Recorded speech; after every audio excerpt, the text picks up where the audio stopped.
నమస్తే, welcome to Telugu రాజ్యం. నేను మీ వెంకట గన్నవరపు. ప్రస్తుతం నేపాల్లో ఒక వింత పరిణామాలు చోటు చేసుకుంటున్నాయి. 26 సోషల్ మీడియా సైట్లను అక్కడి ప్రభుత్వం బ్లాక్ చేసింది. ఎందుకు చేసింది? అక్కడున్న పరిస్థితులకు అనుగుణంగా అక్కడున్న అధికార రాజకీయ నాయకుల పిల్లలు వాళ్ళు చేసే యాక్టివిటీస్ పబ్లిక్కి తెలియటం, ప్రభుత్వం మీద వ్యతిరేకత వస్తుంది. ఈ నేపథ్యంలోనే ఆ నిర్ణయం తీసుకున్నారు. సో అంతకంటే ముందు బంగ్లాదేశ్లో సోషల్ మీడియాను బ్లాక్ చేశారు. ఇక్కడ తెలుగు రాష్ట్రాలకు అది ఆపాదించుకుంటే, తెలుగు రాష్ట్రాల్లో ప్రభుత్వం మీద, ప్రభుత్వ విధానాల మీద ప్రతిపక్షాలు సోషల్ మీడియా ద్వారా తమ గొంతుకు వినిపిస్తున్న నేపథ్యంలో అనేక అరెస్టులు, గత ప్రభుత్వంలో కావచ్చు, ఈ ప్రభుత్వంలో కావచ్చు, అనేక అరెస్టులు వెలుగు చూసాం మనం. కానీ ఈ సోషల్ మీడియాను అరికట్టాలని ప్రభుత్వ పెద్దలు భావిస్తున్న నేపథ్యంలో ఇటు నేపాల్లో తీసుకున్న చర్యలు, మొన్న బంగ్లాదేశ్లో తీసుకున్న చర్యలు, సోషల్ మీడియా చర్యలు, ఆ బాటలో వీరు వెళ్తారా?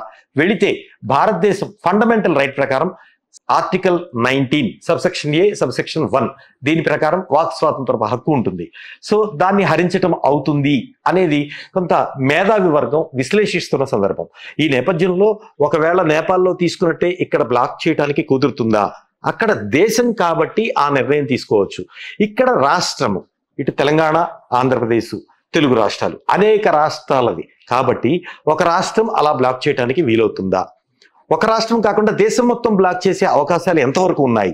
ఈ విశ్లేషణలు అయితే జరుగుతున్నాయి. ఈ ఒకవేళ దేశవ్యాప్తంగా ఈ బ్లాక్ చేస్తే ఫండమెంటల్ రైట్ అనేది, ఏ విషయం మీదైనా ఏదైనా మాట్లాడే హక్కు భారత రాజ్యాంగం ప్రతి పౌరుడికి కల్పించింది. ఆర్టికల్ 19 సబ్సెక్షన్ ఏ సబ్సెక్షన్ 1 ద్వారా. దీని ప్రకారం వాళ్ళకు కోల్పోవటమే కదా, అంటే వాళ్ళ హక్కుని హరించటమే అవుతుంది కదా అనే వాదన కూడా ఉంది. ప్రభుత్వాలు ఎలాంటి నిర్ణయం తీసుకుంటాయి? ప్రభుత్వాల మీద మాట్లాడే దాంట్లో స్క్రూటినీలు పెడతారా? ఎవరైనా తప్పు మాట్లాడినా, అంటే విత్ ఇన్ ద బౌండరీ కాకుండా అవుట్ ఆఫ్ ద బౌండరీ మాట్లాడితే వారి మీద ఏమైనా చర్యలు తీసుకుంటారా? దాని మీద ఏమైనా లీగల్గా ఏమైనా అప్రోచ్ అవుతారా? లేదా నేపాల్, బంగ్లాదేశ్ తీసుకున్న మాదిరిగా అలా చేయటానికి కుదురుతుందా రాష్ట్రాల వారీగా? లేదు దేశవ్యాప్తంగా చేయటానికి ఎంతవరకు అవకాశం ఉంది అనేది చాలా దీంట్లో కాంట్రడిక్షన్స్ ఉన్నాయి. సో దీని మీద అనేక రకాల విశ్లేషణలు అయితే జరుగుతున్నాయి. ప్రభుత్వాలైతే అసహనంతో ఉన్నమాట వాస్తవం. ఎందుకంటే వారు చేసే కార్యక్రమాలు కావచ్చు, తీసుకునే నిర్ణయాలు, విధానపరమైన నిర్ణయాలు కావచ్చు, అభివృద్ధి కావచ్చు, అడ్మినిస్ట్రేషన్ విషయాల మీద కావచ్చు, ఈ సోషల్ మీడియా ద్వారా చాలా మంది కొన్ని హేయమైన కంటెంట్స్ రావటం కానీ వీటన్నిటి మీద కొంత ప్రభుత్వాలు ఆలోచన అయితే చేస్తున్నాయి. తెలుగు రాష్ట్రాల్లో ప్రభుత్వాలు ఏ విధంగా దీని మీద ఆలోచన చేస్తాయి? అసలు ఆ బాటలో వెళతాయా? లేదా ఇక్కడ ఆర్టికల్ 19 ఉంది కాబట్టి వేరే రకమైన ఏదైనా చర్యలు తీసుకుంటారా? చూడాలి. హలో, తెలుగు రాజ్యం ఛానల్ చూస్తున్నారా?